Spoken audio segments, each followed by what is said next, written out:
America के कई सैनिक खुद इस जंग में लड़ने से इनकार कर रहे हैं और बड़ी संख्या में अमेरिकी सैनिकों के फोन एक ऐसे संगठन के पास लगातार आ रहे हैं जो इन सैनिकों की मदद कर रहा है, जो नैतिक या धार्मिक कारणों से युद्ध में हिस्सा लेने से मना कर रहे हैं। इस संगठन का नाम है centre on communication and war और इसके एग्जीक्यूटिव डायरेक्टर माइक प्रिसनर ने सोशल मीडिया प्लेटफॉर्म एक्स पर बताया है कि उनके दफ्तर का फोन लगातार बज रहा है क्योंकि बहुत सारे अमेरिकी सैनिक ईरान के खिलाफ इस जंग में जाने से इनकार कर रहे हैं। उन्होंने कहा कि जितनी बड़ी संख्या में यूनिट्स को तैनाती के लिए एक्टिवेट किया गया है उसकी जानकारी अभी जनता को भी नहीं है और कई सैनिक अब कानूनी तौर पर कम्युनिकेशंस ऑब्जर्वेटर यानी युद्ध से इनकार करने वाले का दर्जा हासिल करने की कोशिश कर रहे हैं। माइक प्रिसनर का कहना है कि अमेरिकी सेना के अंदर इस जंग को लेकर भारी विरोध है और कई सैनिकों का कहना है कि उनकी यूनिट के अंदर भी बड़ी संख्या में लोग इस युद्ध के खिलाफ हैं और वे इस संगठन का नंबर अपने साथियों को दे रहे हैं ताकि वे भी इस जंग में शामिल होने से इनकार कर सकें। बताया जा रहा है कि हाल ही में एक अमेरिकी सैनिक ने फोन करके कहा कि वे अब आधिकारिक तौर पर युद्ध से इनकार करने के लिए आवेदन कर रहा है और उसकी यूनिट में भी कई सैनिक इस जंग के खिलाफ नजर आ रहे हैं। इस पूरे घटनाक्रम ने 2003 में इराक पर अमेरिका के हमले की यादें ताज़ा कर दी है, जब बड़ी संख्या में अमेरिकी सैनिकों और नागरिकों ने इस युद्ध का विरोध किया था। अब उसी तरह की स्थिति फिर से बनती दिखाई दे रही है और इसी बीच खबर ये भी आ रही है कि अमेरिका ईरान में स्पेशल फोर्स भेजने की तैयारी कर रहा है। हालांकि अभी तक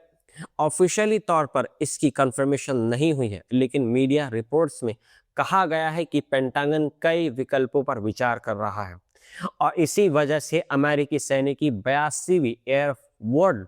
डिवीजन के कुछ सैनिकों का बड़ा प्रशिक्षण अभ्यास भी रद्द कर दिया गया है। ये वही डिवीजन है जो ग्राउंड कॉम्बैट यानी जमीनी युद्ध में एक्सपर्ट मानी जाती है और अगर इसे सक्रिय किया जाता है तो इसका मतलब ये होगा कि अमेरिका ईरान में जमीन पर भी ऑपरेशन करने की तैयारी कर रहा है। इस बीच व्हाइट हाउस की प्रेस सेक्रेटरी कैरोलिन लेविट से जब ये सवाल पूछा गया कि क्या अमेरिका फिर से ड्राफ्ट यानी जबरन भर्ती लागू कर सकता है, तो उन्होंने उसे पूरी तरीके से नकार दिया और खारिज कर दिया। उन्होंने साफ अल्फाजों में कहा कि इस संभावना को भी नकारा नहीं जा सकता है। गौर करने वाली बात यह है कि अमेरिका ने आखिरी बार 1972 में वियतनाम युद्ध के दौरान ड्राफ्ट लागू किया था और अगर अब फिर से ऐसा होता है तो यह अमेरिकी समाज और राजनीति में एक बहुत बड़ा झटका होगा। इसी बीच इस युद्ध को लेकर एक और बेहद कंट्रोवर्शियल घटना सामने आई है, जिसमें दक्षिणी ईरान के मिनाब शहर में एक गर्ल्स स्कूल पर हमला हुआ और इस हमले में कम से कम 165 लोग मारे गए, जिनमें ज़्यादातर स्कूली लड़कियां थी। रिपोर्ट्स के मुताबिक ये हमला अमेरिका और इजराइल की तरफ से किया गया था और स्कूल पर 2 बार मिसाइलें दागी गई। पहली मिसाइल के बाद जब लोग बचाव के लिए इकट्ठा हुए तो दूसरी मिसाइल ने उन लोगों को निशाना बनाया, जिसे डबल ट्रैप स्ट्राइक कहा जाता है।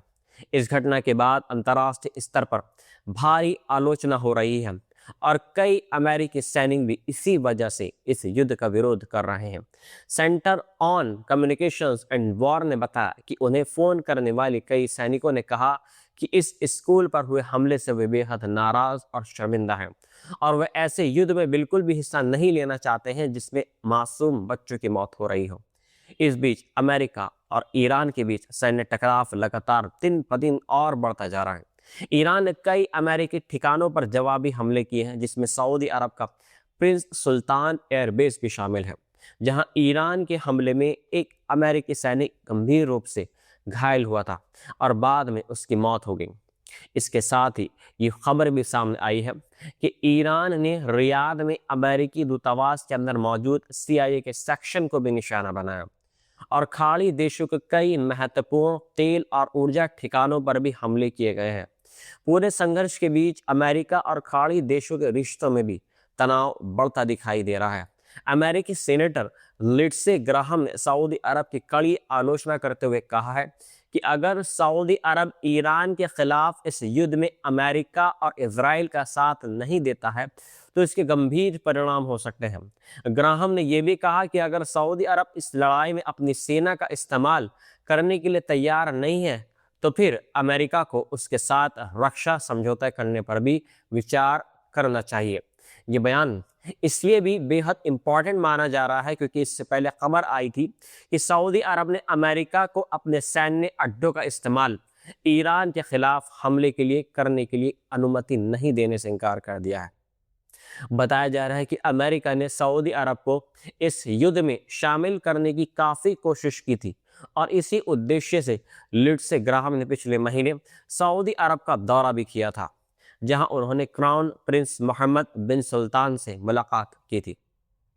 लेकिन सऊदी अरब ने साफ तौर पर बोल दिया है कि वह इस युद्ध में सीधे शामिल नहीं होगा। इसी तरह संयुक्त अरब अमीरात ने भी संयुक्त राष्ट्र में साफ कहा है कि वे ईरान के खिलाफ किसी भी आक्रामक सैन्य कार्रवाई में हिस्सा नहीं लेगा।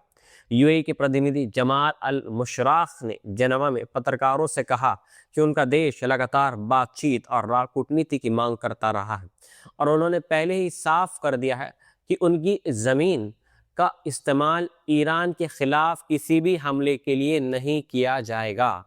लेकिन इसके बावजूद ईरान के हमले उनके देश पर हो रहे हैं। उन्होंने कहा कि ये पूरी तरीके से सही नहीं है और यूएई को बिना वजह इस युद्ध का निशाना बनाया जा रहा है। खाड़ी देशों की सबसे बड़ी चिंता यह है कि अगर वे इस युद्ध में खुलकर शामिल हो जाते हैं तो ईरान उनके महत्वपूर्ण ऊर्जा ढांचे जैसे तेल रिफाइनरी, गैस टर्मिनल और पानी के डिसैलिनेशन प्लांट को भी निशाना बना सकता है और इससे पूरे क्षेत्र में भारी तबाही मच सकती है।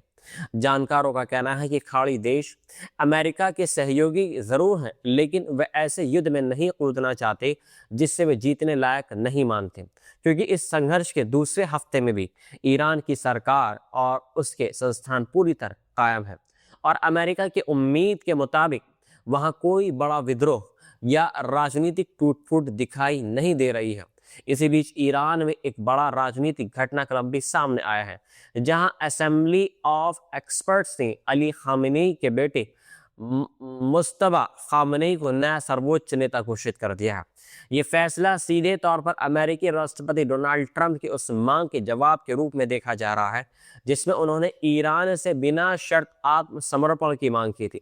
इस पूरे युद्ध ने अमेरिका और खाड़ी देशों के रिश्तों में भी दरार पैदा कर दी है और कई खाड़ी देशों का कहना है कि उन्होंने पहले ही अमेरिका को चेतावनी देती थी कि अगर ईरान पर हमला किया गया तो इसका जवाब सीधे खाड़ी देशों को भुगतना पड़ेगा। लेकिन ट्रंप प्रशासन ने इन चेतावनियों को नजरअंदाज कर दिया और अब वही डर सच होता न दिखाई दे रहा है, क्योंकि ईरान के ड्रोन और मिसाइल हमलों का सबसे बड़ा असर यूएई, बहरीन, कुवैत और कतर जैसे देशों पर पड़ा है। हालांकि सऊदी अरब इन हमलों से पूरी तरह सुरक्षित नहीं रहा है और उस पर भी कई बार हमले हो चुके हैं। अमेरिकी राष्ट्रपति डोनाल्ड ट्रंप ने खुद स्वीकार किया है कि खाड़ी देशों पर इतने बड़े हमले होना उनके लिए सबसे बड़ा आश्चर्य था, लेकिन कई पूर्व अमेरिकी अधिकारियों का कहना है कि ये कोई आश्चर्य की बात नहीं थी, क्योंकि पिछले 1 साल से खाड़ी देशों के नेता अमेरिका को यही चेतावनी देते आ रहे थे कि अगर ईरान पर हमला हुआ तो पूरा क्षेत्र युद्ध की चपेट में आ जाएगा और अब वही स्थिति बनती दिखाई दे रही है। कुल मिलाकर इस समय मिडल ईस्ट में हालात बेहद महत्वपूर्ण है, तनावपूर्ण है। एक तरफ अमेरिका और इजराइल ईरान पर दबाव बढ़ाने की कोशिश कर रहे हैं, दूसरी तरफ ईरान लगातार जवाबी हमले कर रहा है और तीसरी तरफ अमेरिका के अपने सहयोगी खाड़ी देश भी इस युद्ध में शामिल होने से हिचकिचा रहे हैं। और सबसे बड़ी बात यह है कि अब खुद अमेरिकी सेना के अंदर भी इस युद्ध को लेकर विरोध की आवाज़ें उठने लगी हैं, जो आने वाले दिनों में इस पूरे संघर्ष की दिशा बदल सकती है।